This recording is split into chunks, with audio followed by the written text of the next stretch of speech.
एक दिन ठेले पर भार अधिक होने के कारण रामू उसे ठीक से संभाल नहीं पाया और तेज गति से आती ट्रक से भिड़ गया। अगले ही पल उसकी मौत हो गई और उसके पीछे रह गई उसकी पत्नी जानकी और दो छोटे छोटे बच्चे, गुड्डी और गुड्डू। एक तरफ रामू का अंतिम संस्कार किया जा रहा था और दूसरी तरफ उसके बच्चे बिलख रहे थे।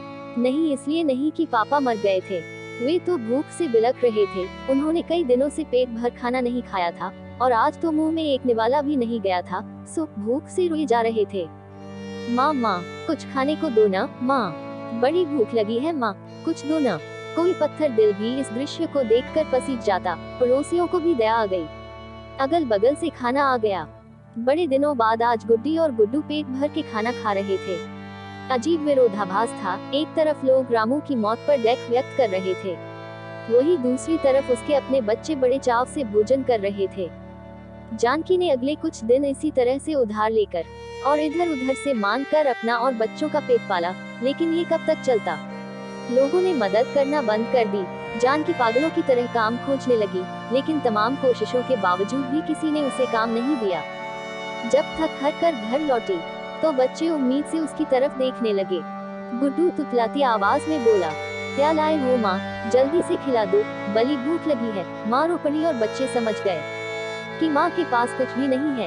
एक पल के लिए अजीब सा सन्नाटा पसर गया।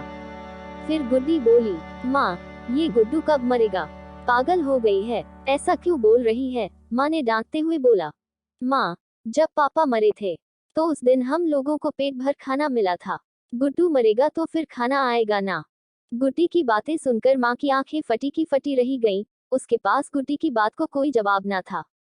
दोस्तों, ये सिर्फ एक कहानी नहीं है, ये दुनिया के करोड़ों लोगों की हकीकत है।